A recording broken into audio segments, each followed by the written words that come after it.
Hello guys, welcome to careers. ਅੱਜ day 4 ਆਪਣਾ GK ਦੀ ਜਿਹੜੀ ਆਪਾਂ MCQ ਸੋਲਵ ਕਰ ਰਹੇ ਹਾਂ, ਜਿਹੜੀ ਕਿ ਸਪੈਸੀਫਿਕਲੀ ਪੰਜਾਬ ਪੁਲਿਸ ਕਾਂਸਟੇਬਲ ਨੂੰ ਟਾਰਗੇਟ ਕਰਦੇ ਹੋਏ ਕਰ ਰਹੇ ਆਪਾਂ। ਠੀਕ ਹੈ, ਤੁਹਾਨੂੰ ਪਤਾ ਪੰਜਾਬ ਪੁਲਿਸ ਕਾਂਸਟੇਬਲ ਦੀ ਡੇਟ ਐਗਜ਼ਾਮ ਦੀ ਡੇਟਸ ਆ ਚੁੱਕੀਆਂ ਨੇਗੀਆਂ ਅਤੇ ਜਲਦੀ ਹੀ ਪੇਪਰ ਹੋਣ ਵਾਲਾ, ਅਤੇ ਉਸ ਲਈ ਆਪਾਂ ਨੂੰ ਤਿਆਰੀ ਜਿਹੜੀ ਖਿੱਚਣੀ ਪੈਣੀ ਹੈ। ਠੀਕ ਹੈ, ਤਾਂ 12 ਵਜੇ ਡੇਲੀ ਅੱਜ ਕਲਾਸ ਹੁੰਦੀ ਹੈਗੀ। ਐਟਲੀਸਟ 1-2 ਕਲਾਸਿਸ ਹੋਰ ਦੇਵਾਂਗੇ ਅਸੀਂ ਫ੍ਰੀ ਦੇ ਵਿੱਚ।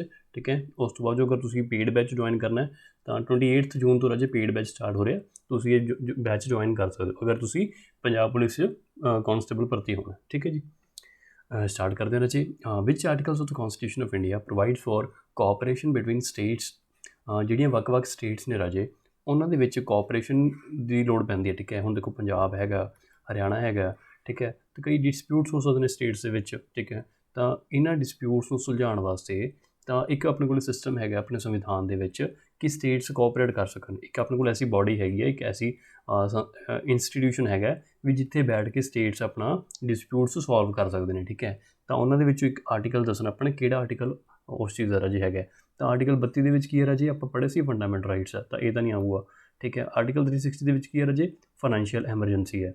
ਆਰਟੀਕਲ 14 ਦੇ ਵਿੱਚ ਕੀ ਹੈ ਰਾਜੇ, ਰਾਈਟ ਟੂ ਇਕੁਐਲਿਟੀ ਹੈਗੀ। ਠੀਕ ਹੈ, ਤਾਂ ਇੱਕ ਕੋਈ ਵੀ ਨਹੀਂ ਆਊਗਾ, ਆਪਣਾ ਆਨਸਰ ਆਊਗਾ ਰਾਜੇ ਆਪਸ਼ਨ ਡੀ, ਆਰਟੀਕਲ 263। ਠੀਕ ਹੈ, 263 ਆਨਸਰ ਆਏਗਾ, ਜਿਹਦੇ ਵਿੱਚ ਕਿ ਇੰਟਰ ਸਟੇਟ ਕਾਊਂਸਲ ਦੀ ਗੱਲ ਕਰਦਾ ਸੰਵਿਧਾਨ। ਇੰਟਰ ਸਟੇਟ ਕਾਊਂਸਲ ਦੇਖੋ ਨਾਮ ਤੋਂ ਹੀ ਪਤਾ ਲੱਗ ਰਿਹਾ, ਇੰਟਰ ਸਟੇਟ ਵੀ ਸਟੇਟਸ ਦੇ ਆਪਸ ਦੇ ਵਿੱਚ ਕੀ ਹੈ ਜਿਹੜੀ ਤਾਲਮੇਲ ਕਰਾਉਣ ਵਾਸਤੇ ਇੱਕ ਪਰਿਸ਼ਦ ਕਾਊਂਸਲ ਬਣਾਈ ਗਈ ਹੈ। ਇੰਟਰ ਸਟੇਟ ਕਾਊਂਸਲ ਜਿਹੜੀ ਕਿ ਆਪਣੇ ਆਰਟੀਕਲ 263 ਦੇ ਅੰਡਰ ਬਣਾਈ ਜਾਂਦੀ ਹੈ। ਠੀਕ ਹੈ, ਤਾਂ ਇਹੀ ਆਨਸਰ ਆਪਣਾ ਆਏਗਾ ਆਪਸ਼ਨ ਡੀ। ਚਲੋ, ਵਿਚ the following is not created by ਕੌਂਸਟੀਟਿਊਸ਼ਨ। ਰਾਜੇ ਹੁਣ ਆਪਾਂ ਗੱਲ ਕਰਦੇ ਸੀਗੇ ਇੰਟਰ ਸਟੇਟ ਕਾਊਂਸਲ ਦੀ। ਠੀਕ ਹੈ, ਕਿਉਂਕਿ ਇਹ ਆਰਟੀਕਲ 3 ਤੋਂ ਆਰਟੀਕਲ ਆਪਾਂ ਇੱਕ ਆਰਟੀਕਲ ਨੰਬਰ ਲਿਖ ਰਹੇ ਇਹਦੇ ਵਾਸਤੇ। ਠੀਕ ਹੈ, ਤਾਂ ਮਤਲਬ ਕਿ ਇਹ ਸੰਵਿਧਾਨ ਦੇ ਵਿੱਚ ਲਿਖਿਆ ਹੋਏਗਾ। ਠੀਕ ਹੈ, ਜਿਹੜੇ ਆਰਟੀਕਲਸ ਨੇ ਓਬਵੀਅਸਲੀ ਸੰਵਿਧਾਨ ਦੇ ਵਿੱਚ ਲਿਖੇ ਹੋਏ ਨੇ ਨਾ, ਤਾਂ ਆਪਾਂ ਕਹਾਂਗੇ ਜਿਹੜੀ ਇੰਟਰ ਸਟੇਟ ਕਾਊਂਸਲ ਹੈ ਉਹ ਵੀ ਸੰਵਿਧਾਨ ਨੇ ਬਣਾਈ ਹੈਗੀ, ਸੰਵਿਧਾਨ ਦੇ ਵਿੱਚ ਲਿਖੀ ਹੋਈ ਹੈ ਤਾਂ ਅਸੀਂ ਬਣਾਈ ਹੈਗੀ। ਠੀਕ ਹੈ, ਤਾਂ ਇਹ ਇੱਕ ਸੰਵਿਧਾਨਿਕ ਬੋਡੀ ਹੈ ਜਾਂ ਫਿਰ ਇੱਕ ਕੌਂਸਟੀਟਿਊਸ਼ਨਲ ਬੋਡੀ ਹੈਗੀ। ਠੀਕ ਹੈ, ਤਾਂ ਮਤਲਬ ਜਿਹੜੀ ਵੀ ਬੋਡੀ ਸੰਵਿਧਾਨ ਦੇ ਵਿੱਚ ਲਿਖੀ ਹੋਈ ਹੈ ਉਹਨੂੰ ਆਪਾਂ ਕੌਂਸਟੀਟਿਊਸ਼ਨਲ ਬੋਡੀ ਕਹਿੰਦੇ ਹਾਂ, ਕਿਉਂਕਿ ਇਹ ਆਰਟੀਕਲ 263 ਦੇ ਅੰਡਰ ISC ਲਿਖੀ ਹੋਈ ਸੀ, ਅਸੀਂ ਇਹਨੂੰ ਹੁਣ ਕੌਂਸਟੀਟਿਊਸ਼ਨਲ ਬੋਡੀ ਕਹਿੰਦੇ ਹਾਂ। ਹੁਣ ਇਹੀ ਚੀਜ਼ ਰਾਜੇ ਨੈਕਸਟ ਕੁਐਸਚਨ ਦੇ ਵਿੱਚ ਪੁੱਛ ਰਿਹਾ ਵੀ ਇਹਨਾਂ ਚਾਰਾਂ ਬੋਡੀਜ਼ ਦੇ ਵਿੱਚੋਂ ਕਿਹੜੀ ਬੋਡੀ ਜਿਹੜੀ ਸੰਵਿਧਾਨ ਦੇ ਵਿੱਚ ਲਿਖੀ ਹੋਈ ਹੈ ਉਹ ਪੁੱਛ ਰਿਹਾ। ਬੇਸਿਕਲੀ ਕਿਹੜੀ ਬੋਡੀ ਕੌਂਸਟੀਟਿਊਸ਼ਨਲ ਬੋਡੀ ਹੈਗੀ ਹੈ। ਠੀਕ ਹੈ, ਇਹ ਚੀਜ਼ ਪੁੱਛ ਰਿਹਾ ਹੈਗਾ। ਤਾਂ ਕੀ Niti Aayog, finance commission, election commission, UPSC। ਠੀਕ ਹੈ, ਤਾਂ ਹੁਣ ਆਪਾਂ ਇਹਨਾਂ ਦੇ ਆਰਟੀਕਲ ਸਮਝਣ ਦੀ ਕੋਸ਼ਿਸ਼ ਕਰਾਂਗੇ ਕਿਹੜੇ ਆਰਟੀਕਲ ਨੇ। ਦੇਖੋ ਇਹ ਵਾਲੀ ਜਿਹੜੀ ਸੈਟਅਪ ਹੁੰਦੀ ਹੈ ਬੋਡੀ 280 ਦੇ ਅੰਡਰ ਹੁੰਦੀ ਹੈ। ਠੀਕ ਹੈ, ਇਲੈਕਸ਼ਨ ਕਮਿਸ਼ਨ ਜਿਹੜੀ ਹੁੰਦੀ ਆ 324 ਦੇ ਅੰਡਰ ਹੁੰਦੀ ਹੈ। UPSC ਜਿਹੜੀ ਹੁੰਦੀ ਹੈ 315 ਦੇ ਅੰਡਰ ਹੁੰਦੀ ਹੈ। ਠੀਕ ਹੈ, ਤਾਂ ਇਹਨਾਂ ਤਿੰਨਾਂ ਦੇ ਆਰਟੀਕਲਸ ਆਪਾਂ ਨੂੰ ਪਤਾ ਨੇਗੇ, ਤਾਂ ਦੈਟ ਮੀਨਸ ਕਿ ਇਹ ਤਿੰਨੋਂ ਜਿਹੜੀ ਹੈਗੀਆਂ ਨੇ ਸੰਵਿਧਾਨਿਕ ਬੋਡੀਜ਼ ਨੇਗੀਆਂ, ਕੌਂਸਟੀਟਿਊਸ਼ਨਲ ਬੋਡੀਜ਼ ਨੇਗੀਆਂ। ਜਿਹੜੀ ਬੋਡੀ ਕੌਂਸਟੀਟਿਊਸ਼ਨਲ ਨਹੀਂ ਹੈਗੀ ਇਹਨਾਂ ਦੇ ਵਿੱਚੋਂ ਉਹ ਹੈਗੀ ਆਪਣੀ ਨੀਤੀ ਆਯੋਗ। ਠੀਕ ਹੈ, ਜਿਹੜੀ ਕਿ ਪਹਿਲਾਂ ਆਪਾਂ ਪਲੈਨਿੰਗ ਕਮਿਸ਼ਨ ਵੀ ਕਹਿੰਦੇ ਸੀ, ਉਹ ਵੀ ਕੌਂਸਟੀਟਿਊਸ਼ਨਲ ਨਹੀਂ ਸੀਗੀ, ਅਤੇ ਸਿਮਿਲਰਲੀ ਨੀਤੀ ਆਯੋਗ ਵੀ ਕੌਂਸਟੀਟਿਊਸ਼ਨਲ ਨਹੀਂ ਹੈਗੀ। ਠੀਕ ਹੈ, ਕਿਹੜੀ ਬੋਡੀ ਕਹਾਂਗੇ ਆਪਾਂ ਇਹਨੂੰ ਆਪਾਂ ਕਹਾਂਗੇ ਐਗਜ਼ੈਕਟਿਵ ਬੋਡੀ, ਐਗਜ਼ੈਕਟਿਵ ਬੋਡੀ ਕਹਾਂਗੇ। ਠੀਕ ਹੈ, ਜੋ ਕਿ ਸਿਰਫ ਇੱਕ ਐਗਜ਼ੈਕਟਿਵ ਆਰਡਰ ਦੇ ਨਾਲ ਹੀ ਬਣਾਈ ਗਈ ਹੈ, ਸੰਵਿਧਾਨ ਦੇ ਵਿੱਚ ਨਹੀਂ ਬਣਾਈ ਗਈ। ਠੀਕ ਹੈ, ਸੰਵਿਧਾਨ ਦੇ ਵਿੱਚ ਨਹੀਂ ਲਿਖੀ ਹੋਈ, ਨਾ ਹੀ ਕੋਈ ਮਤਲਬ ਕੋਈ ਕਾਨੂੰਨ ਬਣਾ ਕੇ ਲਿਖੀ ਗਈ ਹੈ, ਕਾਨੂੰਨ ਵੀ ਨਹੀਂ ਬਣਿਆ ਹੋਇਆ ਕੋਈ। ਠੀਕ ਹੈ, ਜਸਟ ਇੱਕ ਮੋਦੀ ਸਾਹਿਬ ਨੇ ਆਰਡਰ ਜਾਰੀ ਕਰਤਾ ਤਾਂ ਇੱਕ ਵੀ ਹਾਂ ਇਹੋ ਜਿਹੀ ਬੋਡੀ ਹੋਣੀ ਚਾਹੀਦੀ ਹੈ, ਉਸ ਤਰ੍ਹਾਂ ਇੱਕ ਆਪਣੀ ਆਹ ਵਾਲੀ ਬੋਡੀ ਬਣ ਗਈ। ਠੀਕ ਹੈ, ਨੀਤੀ ਆਯੋਗ। ਠੀਕ ਹੈ, ਕੋਈ ਕਾਨੂੰਨ ਦੇ ਨਾਲ ਵੀ ਨਹੀਂ ਬਣੀ ਹੋਈ ਬੋਡੀ, ਇਹ ਜਸਟ ਇੱਕ ਐਗਜ਼ੈਕਟਿਵ ਬੋਡੀ ਹੈ। ਠੀਕ ਹੈ, ਆਨਸਰ ਆਪਣਾ ਇਹ ਆਏਗਾ ਰਾਜੇ ਕਿ ਇਹ ਜਿਹੜੀ ਹੈਗੀ ਹੈ ਇਹ this is not created by ਕੌਂਸਟੀਟਿਊਸ਼ਨ।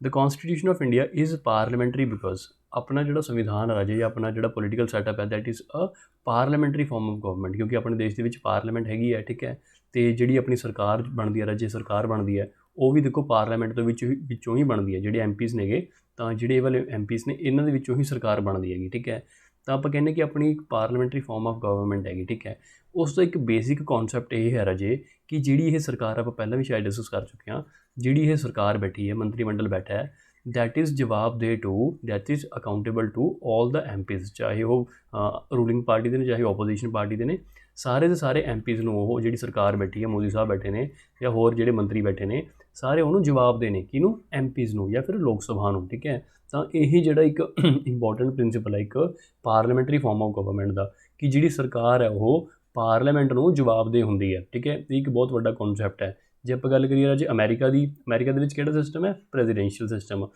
America ਦੇ ਵਿੱਚ ਜਿਹੜਾ ਪ੍ਰੈਜ਼ੀਡੈਂਟ ਹੈ ਰਾਜੇ ਉਹ ਅਕਾਊਂਟੇਬਲ ਨਹੀਂ ਹੈਗਾ, ਉਹ ਜਵਾਬਦੇਹ ਨਹੀਂ ਹੈਗਾ। ਠੀਕ ਹੈ, ਜਾਂ ਪ੍ਰੈਜ਼ੀਡੈਂਟ ਹੈ ਜਾਂ ਫਿਰ ਜਿਹੜੇ ਇਹਦੇ ਹੋਰ ਸੈਕਟਰੀਜ਼ ਨੇਗੇ ਇਹ ਜਵਾਬਦੇਹ ਨਹੀਂ ਹੈਗੇ, कि किसी ਨੂੰ ਵੀ ਜਿਹੜੀ ਉਹਨਾਂ ਦੀ ਕਾਂਗਰਸ ਹੈ, ਜਿਹੜੀ ਉਹਨਾਂ ਦੀ ਪਾਰਲੀਮੈਂਟ ਹੈ, ਉਹਨਾਂ ਨੂੰ ਜਵਾਬਦੇਹ ਨਹੀਂ ਹੈਗੇ। ਠੀਕ ਹੈ, ਤਾਂ ਇਹ ਜਿਹੜਾ ਇੱਕ ਯੂਨੀਕ ਫੀਚਰ ਹੈ ਪਾਰਲੀਮੈਂਟਰੀ ਫਾਰਮ ਆਫ ਗਵਰਨਮੈਂਟ ਦਾ, ਕਿ ਜਿਹੜੀ ਇੱਥੇ ਐਗਜ਼ੀਕਿਊਟਿਵ ਆਪਣੇ ਦੇਸ਼ ਦੇ ਵਿੱਚ ਜਾਂ ਸਰਕਾਰ ਹੈ ਉਹ ਅਕਾਊਂਟੇਬਲ ਹੈ ਟੂ ਲੋਕ ਸਭਾ। ਠੀਕ ਹੈ, ਤਾਂ ਆਪਣਾ ਆਨਸਰ ਆ ਜੀ ਇਹਦੇ ਵਿੱਚ ਆਏਗਾ executive is responsible to legislature. ਠੀਕ ਹੈ, ਇਹ ਬਹੁਤ ਇੰਪੋਰਟੈਂਟ ਪੁਆਇੰਟ ਹੈ ਇੱਕ ਪਾਰਲੀਮੈਂਟਰੀ ਫਾਰਮ ਆਫ ਗਵਰਨਮੈਂਟ ਦਾ, ਵੀ ਜਿਹੜੇ ਮੋਦੀ ਸਾਹਿਬ ਨੇ ਜਾਂ ਫਿਰ ਉਹਨਾਂ ਦੀ ਕਾਊਂਸਲ ਆਫ ਮਿਨਿਸਟਰ ਹੈ, ਹੋਰ ਮੰਤਰੀ ਮੰਡਲ ਹੈ, ਉਹ ਉਹਨਾਂ ਨੂੰ ਜਵਾਬ ਦੇਣਾ ਪਊ ਕਿਸੇ ਵੀ ਗੱਲ ਕਰਕੇ।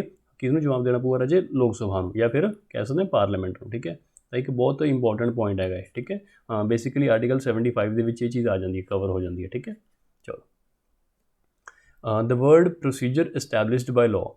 ਆਪਣੇ ਸੰਵਿਧਾਨ ਦੇ ਵਿੱਚ ਰਾਜੇ ਇੱਕ ਚੀਜ਼ ਹੈਗੀ ਹੈ, ਸੰਵਿਧਾਨ ਦੇ ਵਿੱਚ ਨਹੀਂ ਮੈਂ ਕਹਾਂਗਾ, ਬੇਸਿਕਲੀ ਆਪਾਂ ਇੱਕ ਯੂਜ਼ ਕਰਦੇ ਹਾਂ ਇਸ ਚੀਜ਼ ਨੂੰ, ਕਿ ਪ੍ਰੋਸੀਜਰ ਐਸਟੈਬਲਿਸ਼ਡ ਬਾਈ ਲਾਅ। ਰਾਜੇ 2-3 ਟਰਮਸ ਆਉਂਦੀਆਂ ਨੇ, ਦੇਖੋ equality before law, equality before law, ਠੀਕ ਹੈ, equal protection of law, equal protection of law, ਠੀਕ ਹੈ, ਅਤੇ ਇੱਕ ਆਪਣਾ ਆ ਗਿਆ ਪ੍ਰੋਸੀਜਰ ਐਸਟੈਬਲਿਸ਼ਡ ਬਾਈ ਲਾਅ।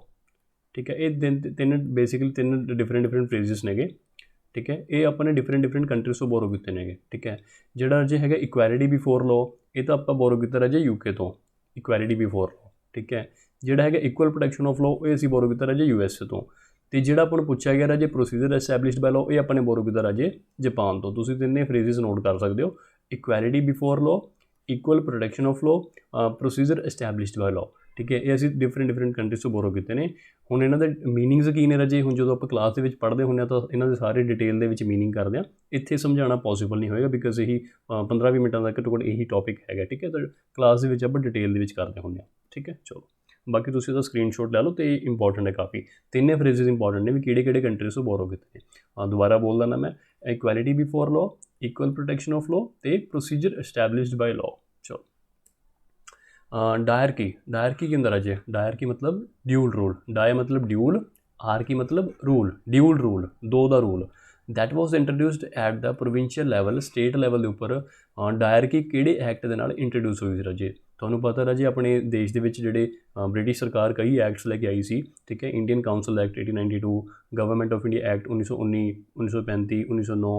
ठीक है, तो कई एक्ट्स लैके आई सी। इन्हां दे विचों प्रोविंसिस ਦੇ ਵਿੱਚ ਡਾਇਰਕੀ ਕਿਹੜੇ ਲੈਵਲ ਤੇ ਆਈ ਸੀ ਰਾਜੇ? ਮਤਲਬ ਕੀ ਹੈ ਵੀ ਜਿਹੜੇ ਪ੍ਰੋਵਿੰਸ਼ੀਅਲ ਸਬਜੈਕਟ ਸੀਗੇ ਉਹਨਾਂ ਨੂੰ 2 ਹਿੱਸਿਆਂ ਦੇ ਵਿੱਚ ਤੋੜਤਾ ਸੀਗਾ। ਠੀਕ ਹੈ, ਡਾਇਰਕੀ ਦਾ ਕੀ ਮਤਲਬ ਸੀ?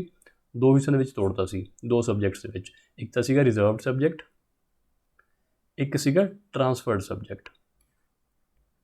ਠੀਕ ਹੈ, ਕੀ ਮਤਲਬ ਸੀ ਇਹਨਾਂ ਦਾ? ਜਿਹੜੇ ਤਾਂ ਦੇਖੋ ਰਿਜ਼ਰਵਡ ਸਬਜੈਕਟ ਸੀਗੇ, ਇਹਨਾਂ ਦੇ ਉੱਪਰ ਜਿਹੜੀ ਵੀ ਚੀਜ਼ ਕੋਈ ਰੂਲ ਬਣਦਾ, ਲਾਅ ਬਣਦਾ, ਤਾਂ ਇਹਨਾਂ ਦੇ ਜਿਹੜੇ ਰੂਲ ਸੀਗੇ ਜਾਂ ਜਿਹੜੇ ਇਹਨਾਂ ਦੇ ਮੰਤਰੀ ਸੀ ਜਾਂ ਹੋਰ ਸੀ, ਇਹ ਸਬਜੈਕਟਸ ਦੇ ਉੱਪਰ ਵਾਇਸਰਾਏ ਜਾਂ ਫਿਰ ਜਿਹੜਾ ਗਵਰਨਰ ਵਾਇਸਰਾਏ ਸੀਗਾ ਉਹ ਆਪਣੇ ਆਪ ਹੀ ਲਾਅ ਬਣਾ ਸਕਦਾ ਸੀਗਾ। ਠੀਕ ਹੈ, ਵਾਇਸਰਾਏ ਆਪਣੇ ਆਪ ਲਾਅ ਬਣਾ ਸਕਦਾ ਸੀ।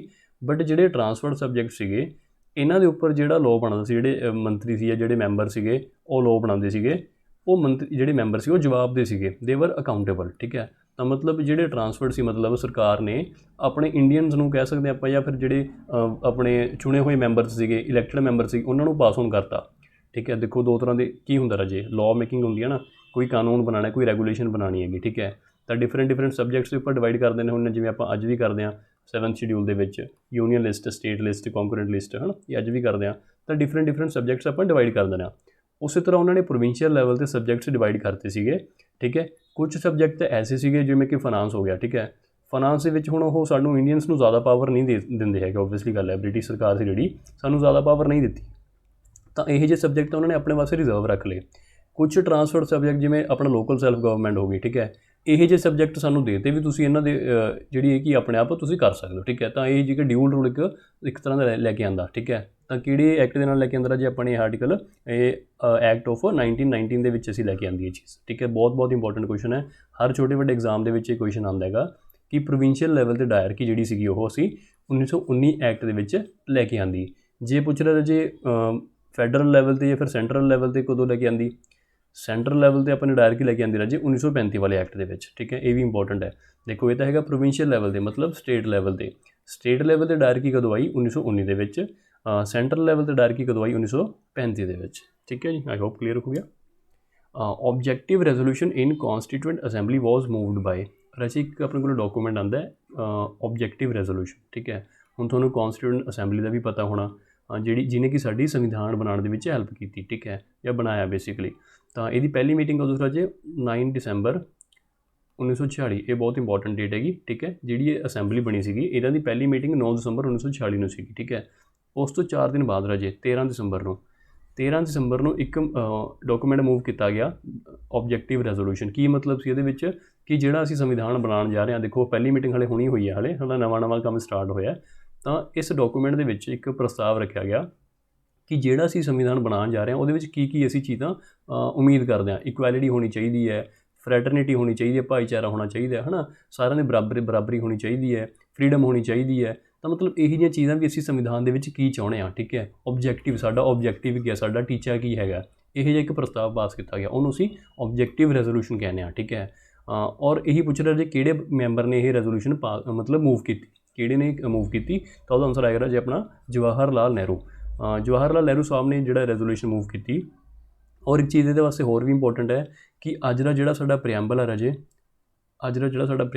That is a modified form of objective resolution only, ਠੀਕ ਹੈ। ਕਿ ਜਿਹੜਾ ਸਾਡਾ ਪ੍ਰੀਐਂਬਲ ਹੈ ਆਪਣਾ, ਉਹ ਆਬਜੈਕਟਿਵ ਰੈਜ਼ੋਲੂਸ਼ਨ ਦਾ ਹੀ ਇੱਕ ਮਤਲਬ ਮੋਡੀਫਾਈਡ ਵਰਜਨ ਹੈਗਾ, ਠੀਕ ਹੈ। ਇਹ ਵੀ ਇੰਪੋਰਟੈਂਟ ਕੁਐਸਚਨ ਬਣਦਾ। ਤਾਂ ਆਨਸਰ ਆਏਗਾ ਰਾਜੇ ਜਵਾਹਰ ਲਾਲ ਨਹਿਰੂ, ਇਹਨਾਂ ਨੇ ਮੂਵ ਕੀਤਾ ਅਸੈਂਬਲੀ ਦੇ ਵਿੱਚ, ਠੀਕ ਹੈ। ਦ ਕੌਨਸਟੀਟਿਊਸ਼ਨ ਆਫ ਇੰਡੀਆ ਵਾਜ਼ ਅਡੋਪਟਡ ਔਨ, ਸਾਡਾ ਸੰਵਿਧਾਨ ਰਾਜੇ ਕਦੋਂ ਅਡੋਪਟ ਕੀਤਾ ਗਿਆ, ਠੀਕ ਹੈ। ਬਹੁਤ ਇੰਪੋਰਟੈਂਟ ਕੁਐਸਚਨ ਹੈ ਔਰ ਬਹੁਤ ਕੇਅਰਫੁਲੀ ਕਰਨ ਵਾਲਾ ਕੁਐਸਚਨ ਹੈ, ਠੀਕ ਹੈ। ਹਮੇਸ਼ਾ ਇਹੀ ਆਨਸਰ ਆ ਜਾਂਦਾ ਹੁੰਦਾ, ਬਟ ਇਹ ਗਲਤ ਆਨਸਰ ਹੈਗਾ, ਕਿਉਂਕਿ ਸੰਵਿਧਾਨ ਦੇ ਵਿੱਚ ਜਿਹੜਾ ਪ੍ਰੀਐਂਬਲ ਹੈ ਰਾਜੇ, ਪ੍ਰੀਐਂਬਲ ਦੇ ਵਿੱਚ ਵੀ ਇੱਕ ਡੇਟ ਲਿਖੀ ਹੋਈ ਹੈਗੀ, ਬੇਸਿਕਲੀ ਐਗਜ਼ੈਕਟ ਡੇਟ ਲਿਖੀ ਹੋਈ ਹੈ, ਤਾਂ ਉਹ ਐਗਜ਼ੈਕਟ ਡੇਟ ਇਹ ਵਾਲੀ ਹੈਗੀ ਆ। ਆਨਸਰ ਆਊਗਾ 26 ਨਵੰਬਰ 1949, 26 ਨਵੰਬਰ 1949। ਇਸ ਡੇਟ ਨੂੰ ਰਾਜੇ ਸਾਡਾ ਸੰਵਿਧਾਨ ਅਸੀਂ ਅਡੋਪਟ ਕਰ ਲਿਆ ਸੀਗਾ। ਜੇ ਪੁੱਛਿਆ ਜਾਵੇ ਇੰਪਲੀਮੈਂਟ ਕਦੋਂ ਹੋਇਆ ਸੀਗਾ, ਠੀਕ ਹੈ, ਇੰਪਲੀਮੈਂਟ ਓਬਵੀਅਸਲੀ ਸਾਡਾ 26 ਜਨਵਰੀ 1950 ਨੂੰ ਹੋਇਆ ਸੀ, ਜਿਹਨੂੰ ਕਿ ਅਸੀਂ ਗਣਤੰਤਰ ਦਿਵਸ ਮਨਾਉਂਦੇ ਹਾਂ, ਠੀਕ ਹੈ, ਰਿਪਬਲਿਕ ਡੇ ਮਨਾਉਂਦੇ ਹਾਂ। ਤਾਂ ਇਹ ਇੰਪਲੀਮੈਂਟ ਰਾਜੇ 26 ਜਨਵਰੀ ਨੂੰ ਹੋਇਆ ਸੀ, ਬਟ ਅਸੀਂ ਅਡੋਪਟ ਤਾਂ ਪਹਿਲਾਂ ਹੀ ਕਰ ਲਿਆ ਸੀ। ਅਡੋਪਟ ਕਹੋ ਜਾਂ ਫਿਰ ਇਨੈਕਟ ਕਹੋ, ਠੀਕ ਹੈ, ਇਹ ਦੋਨੇ ਹੀ ਵਰਡ ਯੂਜ਼ ਹੋ ਜਾਂਦੇ ਨੇ, ਅਡੋਪਟ ਵੀ ਅਤੇ ਇਨੈਕਟ ਵੀ। ਅਸੀਂ 26 ਨਵੰਬਰ 1949 ਨੂੰ ਹੀ ਕਰ ਲਿਆ ਸੀਗਾ, ਠੀਕ ਹੈ ਜੀ, ਇੰਪੋਰਟੈਂਟ ਹੈ। ਇਹੀ ਡੇਟ ਈਵਨ ਕਿ ਐਗਜ਼ੈਕਟ ਡੇਟ ਅਸੀਂ ਪ੍ਰੀਐਂਬਲ ਦੇ ਵਿੱਚ ਲਿਖੀ ਹੋਈ ਹੈ ਕਿ ਅਸੀਂ ਇਸ ਡੇਟ ਨੂੰ ਜਿਹੜਾ ਸੰਵਿਧਾਨ ਸੀ ਉਹ ਅਡੋਪਟ ਕੀਤਾ, ਇਨੈਕਟ ਕੀਤਾ। Directive principles of state policy are included in articles, ਜਿਹੜੇ ਸਾਡੇ DPSPs ਨੇ ਰਾਜੇ, ਪਾਰਟ 4 ਦੀ ਮੈਂ ਗੱਲ ਕਰਦਾ। ਪਾਰਟ 4 ਸੰਵਿਧਾਨ ਦਾ ਪਾਰਟ 4 ਹੈ ਜਿਹੜਾ, ਉਸ ਦੀ ਗੱਲ ਕਰ ਰਹੇ ਆਪਾਂ ਕਿ ਜਿਹੜੇ ਇਹ ਪਾਰਟ ਨੇ ਜੇ DPSPs ਨੇ ਕਿਹੜੇ ਆਰਟੀਕਲ ਦੇ ਵਿੱਚ ਇਨਵੋਲਵਡ ਨੇਗੇ, ਠੀਕ ਹੈ। ਈਜ਼ੀ ਕੁਐਸਚਨ ਹੈਗਾ, ਸਾਰੇ ਹੀ ਜਿਹੜੇ ਆਰਟੀਕਲਸ ਨੇ ਆਪਾਂ ਨੇ ਯਾਦ ਕਰਨੇ ਨੇ, ਅਤੇ DPSPs fundamental rights, fundamental duties, ਐਸੇ ਆਰਟੀਕਲ ਕਾਫੀ ਇੰਪੋਰਟੈਂਟ ਨੇ, ਠੀਕ ਹੈ। ਤਾਂ ਡੈਫੀਨੇਟਲੀ ਇਹਦਾ ਆਨਸਰ ਆਏਗਾ ਰਾਜੇ ਆਰਟੀਕਲ 36 to 51, ਠੀਕ ਹੈ, ਕਿ ਇਹਦੇ ਵਿੱਚ DPSPs ਆਉਂਦੇ ਨੇ ਆਪਣੇ। ਇਸ ਤੋਂ ਪਹਿਲਾਂ ਕਿਹੜੇ ਹੁੰਦੇ ਨੇ ਰਾਜੇ, 12 ਤੋਂ 35 ਜਿਹੜੇ ਹੁੰਦੇ ਨੇ, 12 ਤੋਂ 35 ਹੁੰਦੇ ਨੇ ਫੰਡਾਮੈਂਟਲ ਰਾਈਟਸ, ਠੀਕ ਹੈ। 51A ਕਿਹੜਾ ਹੈਗਾ ਰਾਜੇ, ਫੰਡਾਮੈਂਟਲ ਡਿਊਟੀਜ਼ ਹੈਗਾ, ਠੀਕ ਹੈ। ਇਸ ਤੋਂ ਪਹਿਲਾਂ ਵੀ ਬਲਕਿ 5 ਤੋਂ 11 ਜਿਹੜੇ ਹੈਗੇ ਨੇ ਆਪਣੇ ਉਹ ਸਿਟੀਜ਼ਨਸ਼ਿਪ ਦੇ ਨੇਗੇ, ਅਤੇ ਉਸ ਤੋਂ ਪਹਿਲਾਂ ਰਾਜੇ 1 ਤੋਂ 4 ਜਿਹੜੇ ਹੈਗੇ ਨੇ ਆਪਣੇ ਯੂਨੀਅਨ ਐਂਡ ਟੈਰੀਟਰੀਜ਼ ਹੈਗੇ, ਠੀਕ ਹੈ। ਤਾਂ ਵੀ ਆਪਾਂ ਪੜ੍ਹਦੇ ਹੁੰਦੇ ਹਾਂ ਰਾਜੇ, ਡਿਟੇਲ ਦੇ ਵਿੱਚ ਪੜ੍ਹਦੇ ਹੁੰਦੇ ਕਲਾਸ ਦੇ ਵਿੱਚ, ਠੀਕ ਹੈ। ਤਾਂ ਇੱਥੇ ਆਪਣਾ ਆਨਸਰ ਰਾਜੇ 36 to 51 ਆਏਗਾ। Who presided over the first session of, ਪਹਿਲੇ session of AITUC, all India trade union congress, ਤੁਸੀਂ ਨਾਮ ਸੁਣਿਆ ਹੀ ਹੋਣਾ ਡੈਫੀਨੇਟਲੀ AITUC ਦਾ, ਠੀਕ ਹੈ। ਮਤਲਬ ਟ੍ਰੇਡ ਯੂਨੀਅਨ ਜਿਹੜੇ ਬਣਦੀਆਂ ਨੇ ਆਪਣੀਆਂ ਇੰਡਸਟਰੀਜ਼ ਦੇ ਵਿੱਚ, ਉਹਨਾਂ ਨੇ ਆਪਣੀ ਇੱਕ ਪੋਲੀਟੀਕਲ ਇੱਕ ਫਰੰਟ ਬਣਾਇਆ ਹੋਇਆ, ਠੀਕ ਹੈ, AITUC ਦੇ ਨਾਮ 'ਤੇ, ਠੀਕ ਹੈ। ਓਬਵੀਅਸਲੀ ਕਾਂਗਰਸ ਦਾ ਹੀ ਇੱਕ ਮਤਲਬ ਟੁਕੜਾ ਸਬਸਿਡਰੀ ਹੈਗੀ ਇੱਕ ਤਰ੍ਹਾਂ ਦੀ, ਠੀਕ ਹੈ। ਤਾਂ 1920 ਦੇ ਵਿੱਚ ਰਾਜ ਬਣੀ ਸੀਗੇ, 1920 ਦੇ ਵਿੱਚ ਬਣੀ ਸੀ। ਤਾਂ ਪਹਿਲਾ ਜਿਹੜਾ ਪ੍ਰੀਜ਼ਾਈਡਿੰਗ ਆਫਿਸਰ ਸੀਗਾ ਜਾਂ ਪਹਿਲਾਂ ਇਹਦਾ ਹੈੱਡ ਸੀਗਾ ਫਸਟ ਸੈਸ਼ਨ ਦਾ, ਉਹ ਪੁੱਛ ਰਿਹਾ ਕੌਣ ਸੀਗਾ। ਤਾਂ ਈਜ਼ੀ ਕੁਐਸਚਨ ਹੈ ਰਾਜੇ, ਪੰਜਾਬ ਦੇ ਕੁਐਸਚਨ ਪੇਪਰਾਂ ਵਾਸਤੇ ਇੰਪੋਰਟੈਂਟ ਵੀ ਹੈਗਾ। ਤਾਂ ਇਹਦਾ ਆਨਸਰ ਆਏਗਾ ਰਾਜੇ B ਲਾਲਾ ਲਾਜਪਤ ਰਾਏ। ਜਿਹੜੇ ਸਾਡੇ ਲਾਲਾ ਲਾਜਪਤ ਰਾਏ ਸੀ ਰਾਜੇ, ਇਹ ਪਹਿਲੇ ਪ੍ਰੈਜ਼ੀਡੈਂਟ ਸੀਗੇ ਆਲ ਇੰਡੀਆ ਟ੍ਰੇਡ ਯੂਨੀਅਨ ਕਾਂਗਰਸ ਦੇ, ਜਿਹੜੀ ਕਿ 1920 ਦੇ ਵਿੱਚ ਬਣੀ ਸੀ। ਬੇਸਿਕਲੀ 31 ਅਕਤੂਬਰ ਨੂੰ ਵਿੱਚ, ਜਿੱਥੇ ਤੱਕ ਮੇਰਾ ਖਿਆਲ ਹੈ, ਫਸਟ ਸੈਸ਼ਨ ਹੋਇਆ ਸੀ, 31 ਅਕਤੂਬਰ ਨੂੰ ਜਿਹੜਾ ਕਿ ਇਹ ਪਹਿਲਾ ਸੈਸ਼ਨ ਹੋਇਆ ਸੀਗਾ, ਠੀਕ ਹੈ। ਤਾਂ ਜ਼ਿਆਦਾ ਇੰਪੋਰਟੈਂਟ ਨਹੀਂ, ਬਟ ਸਟਿਲ 1920 ਇੰਪੋਰਟੈਂਟ ਹੈ, ਠੀਕ ਹੈ। ਤਾਂ ਪ੍ਰੀਜ਼ਾਈਡਿੰਗ ਆਫਿਸਰ ਇਹਦੇ ਲਾਲਾ ਲਾਜਪਤ ਰਾਏ ਸੀਗੇ। ਜੇ ਪੁੱਛਿਆ ਜਾਵੇ ਜਨਰਲ ਸੈਕਟਰੀ ਇਹਦੇ ਕੌਣ ਸੀ ਰਾਜੇ, ਦੀਵਾਨ ਚਮਨ ਲਾਲ, ਠੀਕ ਹੈ, ਇਹ ਸੀ ਇਹਦੇ ਪਹਿਲੇ ਜਨਰਲ ਸੈਕਟਰੀ। ਚਲੋ ਰਾਜੇ, ਤੁਹਾਨੂੰ ਪਤਾ ਪੰਜਾਬ ਪੁਲਿਸ ਕਾਂਸਟੇਬਲ ਦਾ ਬੈਚ ਨਵਾਂ ਸਟਾਰਟ ਹੋ ਰਿਹਾ 28 ਜੂਨ ਨੂੰ, ਠੀਕ ਹੈ। ਅਗਰ ਦੇਖੋ ਰਾਜੇ, ਤੁਹਾਡੀ ਫਿਜ਼ੀਕਲ ਦੀ ਤਿਆਰੀ ਹੈਗੀ ਹੈ, ਕਰ ਵੀ ਰਹੇ ਹੋ ਤੁਸੀਂ, ਤਾਂ ਡੈਫੀਨੇਟਲੀ ਰਿਟਨ ਦੀ ਤਿਆਰੀ ਹੋਣੀ ਚਾਹੀਦੀ ਤੁਹਾਡੀ, ਠੀਕ ਹੈ। ਅਗਰ ਤੁਹਾਨੂੰ ਲੱਗਦਾ ਥੋੜ੍ਹੀ ਬਹੁਤੀ ਵੀ ਕਮੀ ਹੈਗੀ ਹੈ ਤੁਹਾਡੀ ਪ੍ਰੈਪਰੇਸ਼ਨ ਦੇ ਵਿੱਚ, ਤਾਂ ਦੇਰ ਨਾ ਕਰੋ ਬੱਚੇ, ਘੋਲ ਨਾ ਕਰੋ, ਠੀਕ ਹੈ। ਅਗਰ ਕਾਂਸਟੇਬਲ ਭਰਤੀ ਹੋਣਾ ਚਾਹੁੰਦੇ ਹੋ, ਜੇਲ੍ਹ ਵਾਰਡਰ ਭਰਤੀ ਹੋਣਾ ਚਾਹੁੰਦੇ ਹੋ, ਤਾਂ ਜਲਦੀ ਹੀ ਬੈਚ ਜੁਆਇਨ ਕਰ ਲਓ, ਠੀਕ ਹੈ। ਕਲਾਸਿਸ ਸਟਾਰਟ ਜਲਦੀ ਹੀ ਹੋਣਗੀਆਂ ਔਰ ਕ੍ਰੈਸ਼ ਕੋਰਸ ਦੀ ਤਰ੍ਹਾਂ ਹੋਣਗੀਆਂ, ਜਿਹੜੀ ਕਿ ਘੱਟ ਟਾਈਮ ਦੇ ਵਿੱਚ ਪੇਪਰ ਤੋਂ ਪਹਿਲਾਂ ਤੁਹਾਡਾ ਸਿਲੇਬਸ ਅੱਛੀ ਤਰ੍ਹਾਂ ਕੰਪਲੀਟ ਕਰਾਇਆ ਜਾ ਸਕੇ, ਠੀਕ ਹੈ। ਤਾਂ ਜ਼ਿਆਦਾ ਇਨਫੋਰਮੇਸ਼ਨ ਵਾਸਤੇ ਤੁਸੀਂ ਨੀਚੇ ਦਿੱਤੇ ਗਏ ਨੰਬਰ 'ਤੇ ਕਾਲ ਕਰ ਲਓ, ਅਤੇ ਜਲਦੀ ਹੀ ਰਾਜੇ ਕੋਈ ਵੀ ਡਿਸੀਜਨ ਲੈਣਾ, ਪੜ੍ਹਨਾ ਹੈ, ਖੁਦ ਪੜ੍ਹਨ, ਸੈਲਫ ਸਟੱਡੀ ਕਰਨੀ ਹੈ, ਕੋਚਿੰਗ ਲੈਣੀ ਹੈ, ਜੋ ਕਰਨਾ ਜਲਦੀ ਕਰ ਦਿਓ ਬਸ, ਠੀਕ ਹੈ। ਚਲੋ At which among the following sessions the All India Muslim League passed Pakistan resolution? Muslim League ਨੇ ਰਾਜੇ, ਜਿਹੜੀ ਮੁਸਲਿਮ ਲੀਗ ਸਾਡੀ ਹੈਗੀ ਸੀ, ਉਹਨਾਂ ਨੇ ਇੱਕ ਪਾਕਿਸਤਾਨ ਰੈਜ਼ੋਲੂਸ਼ਨ ਮੂਵ ਕੀਤੀ 1940 ਦੇ ਵਿੱਚ, ਠੀਕ ਹੈ। ਬੇਸਿਕਲੀ ਪਹਿਲੀ ਵਾਰੀ ਜਿਹੜੀ ਓਫੀਸ਼ੀਅਲ ਡਿਮਾਂਡ ਪਾਕਿਸਤਾਨ ਦੀ ਇਸ ਰੈਜ਼ੋਲੂਸ਼ਨ ਦੇ ਵਿੱਚ ਹੋਈ। ਇਹ ਇੱਕ ਪ੍ਰਸਤਾਵ ਪਾਸ ਕੀਤਾ ਗਿਆ ਕਿ ਹਾਂ ਸਾਨੂੰ ਪਾਕਿਸਤਾਨ ਨਾਮ ਦਾ ਇੱਕ ਅਲੱਗ ਦੇਸ਼ ਚਾਹੀਦਾ ਹੈਗਾ, ਠੀਕ ਹੈ। ਪਹਿਲੀ ਵਾਰੀ ਓਫੀਸ਼ੀਅਲ ਜਿਹੜੀ ਕੀ ਹੈ ਮੁਸਲਿਮ ਲੀਗ ਨੇ ਡਿਮਾਂਡ ਰੱਖੀ ਇਸ ਰੈਜ਼ੋਲੂਸ਼ਨ ਦੇ ਵਿੱਚ, ਠੀਕ ਹੈ। ਤਾਂ 1940 ਦੇ ਵਿੱਚ ਰੱਖੀ। ਤਾਂ ਕਿਸ ਸਿਟੀ ਦੇ ਵਿੱਚ, ਕਿਸ ਵੈਨਿਊ ਦੇ ਵਿੱਚ, ਵੈਨਿਊ ਦੇ ਜਿਹੜਾ ਹੀ ਇਹ ਸੈਸ਼ਨ ਹੋਇਆ ਸੀ ਮੁਸਲਿਮ ਲੀਗ ਦਾ? ਤਾਂ ਇਹਦਾ ਆਨਸਰ ਆਏਗਾ ਰਾਜੇ ਸੀ, ਲਾਹੌਰ ਸੈਸ਼ਨ ਦੇ ਵਿੱਚ ਜਿਹੜੀ ਕੀ ਹੈ ਇਹ ਪਾਕਿਸਤਾਨ ਰੈਜ਼ੋਲੂਸ਼ਨ ਪਾਸ ਕੀਤੀ ਗਈ ਹੈ, ਮੂਵ ਕੀਤੀ ਗਈ, ਠੀਕ ਹੈ। ਕਿ ਹਾਂ ਸਾਨੂੰ ਡਿਫਰੈਂਟ ਇੱਕ ਕੰਟਰੀ ਪਾਕਿਸਤਾਨ ਦੇ ਨਾਮ ਤੋਂ ਚਾਹੀਦਾ ਹੈਗਾ, ਠੀਕ ਹੈ ਜੀ। ਤਾਂ ਕਾਫੀ ਇੰਪੋਰਟੈਂਟ ਹੈ ਇਹ Lahore resolution. Who among the following was placed on the throne of Nawab of Bengal after the Battle of Buxar? ਕਦੋਂ ਹੋਈ ਸੀ ਰਾਜੇ ਬੈਟਲ ਆਫ ਬਕਸਰ? 1764 ਦੇ ਵਿੱਚ, ਠੀਕ ਹੈ। ਤਾਂ 1764 ਦੇ ਤੋਂ ਬੈਟਲ ਆਫ ਬਕਸਰ ਤੋਂ ਬਾਅਦ ਰਾਜੇ, ਠੀਕ ਹੈ, ਕੌਣ ਲੜਿਆ, ਕੌਣ ਸੀ ਇਹਦੇ ਵਿੱਚ? ਮੀਰ ਕਾਸਿਮ। ਇਹ ਆਪਾਂ ਨੂੰ ਪਤਾ ਹੈਗਾ, ਠੀਕ ਹੈ। ਮੀਰ ਕਾਸਿਮ ਲੜਿਆ ਸੀ। ਤਾਂ ਇਹ ਆਨਸਰ ਤਾਂ ਨਹੀਂ ਹੋ ਸਕਦਾ, ਠੀਕ ਹੈ, ਇਹ ਵਾਲਾ ਆਨਸਰ ਨਹੀਂ ਹੋ ਸਕਦਾ। ਮੀਰ ਕਾਸਿਮ ਇਹਦੇ ਵਿੱਚ ਲੜਿਆ ਸੀਗਾ, ਠੀਕ ਹੈ। ਮੀਰ ਕਾਸਿਮ ਤੋਂ ਬਾਅਦ ਰਾਜੇ ਫਿਰ ਹੁਣ ਕੌਣ ਬਣਿਆ ਸੀਗਾ, ਠੀਕ ਹੈ। ਇਸ ਤੋਂ ਬਾਅਦ 'ਚ ਕੌਣ ਜਿਹੜਾ ਨਵਾਬ ਬਣਿਆ ਸੀਗਾ? ਤਾਂ ਇਹਦਾ ਆਨਸਰ ਡੈਫੀਨਿਟਲੀ ਰਾਜੇ ਆਪਣੇ ਕੋਲ ਆਏਗਾ ਮੀਰ ਜਾਫਰ, ਠੀਕ ਹੈ। ਈਵਨ ਕਿ ਬੈਟਲ ਆਫ ਪਲਾਸੀ ਤੋਂ ਬਾਅਦ ਵੀ, ਜਿਹੜੀ ਕਿ 1757 ਦੇ ਵਿੱਚ ਹੁੰਦੀ ਹੈ, ਇਸ ਤੋਂ ਬਾਅਦ ਵੀ ਮੀਰ ਜਾਫਰ ਹੀ ਬਣਿਆ ਸੀਗਾ, ਠੀਕ ਹੈ। ਬਟ ਫਿਰ ਮੀਰ ਜਾਫਰ ਨੂੰ ਹਟਾ ਦਿੱਤਾ ਗਿਆ ਸੀ, ਮੀਰ ਕਾਸਿਮ ਨੂੰ ਬਣਾਇਆ ਗਿਆ ਸੀਗਾ। ਬਟ ਫਿਰ ਮੀਰ ਕਾਸਿਮ ਨੂੰ ਹਟਾ ਕੇ ਕੀ ਹੈ ਬੈਟਲ ਆਫ ਬਕਸਰ ਤੋਂ ਬਾਅਦ ਦੁਬਾਰਾ ਫਿਰ ਮੀਰ ਜਾਫਰ ਨੂੰ ਬਣਾਇਆ ਗਿਆ, ਠੀਕ ਹੈ। ਕਿਵੇਂ ਸੀ? ਮੀਰ ਜਾਫਰ, ਫਿਰ ਮੀਰ ਕਾਸਿਮ, ਫਿਰ ਮੀਰ ਜਾਫਰ, ਠੀਕ ਹੈ ਜੀ। ਤਾਂ ਬੈਟਲ ਆਫ ਬਕਸਰ ਤੋਂ ਬਾਅਦ ਵੀ, ਬੈਟਲ ਆਫ ਪਲਾਸੀ ਤੋਂ ਬਾਅਦ ਵੀ ਮੀਰ ਜਾਫਰ ਹੀ ਬਣਿਆ ਸੀ ਆਪਣਾ ਨਵਾਬ ਆਫ ਬੰਗਾਲ, ਠੀਕ ਹੈ ਜੀ। ਇੰਪੋਰਟੈਂਟ ਕੁਐਸਚਨ ਹੈਗਾ। ਸਿਰਾਜੁੱਦੌਲਾ ਕੌਣ ਸੀ ਰਾਜੇ ਜਿਹਨੇ ਕਿ ਬੈਟਲ ਆਫ ਪਲਾਸੀ ਦੇ ਵਿੱਚ ਪਾਰਟੀਸਪੇਟ ਕੀਤਾ ਸੀ ਅੰਗਰੇਜ਼ਾਂ ਦੇ ਖਿਲਾਫ, ਠੀਕ ਹੈ।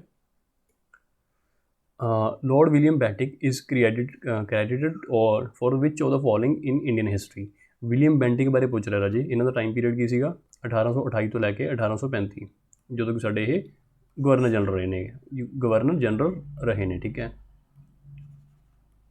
1835, ਠੀਕ ਹੈ। ਔਰ ਇਹਨਾਂ ਦੀ ਇੱਕ ਖਾਸੀਅਤ ਇਹ ਹੈਗੀ ਕਿ William Bentinck was first governor general of India.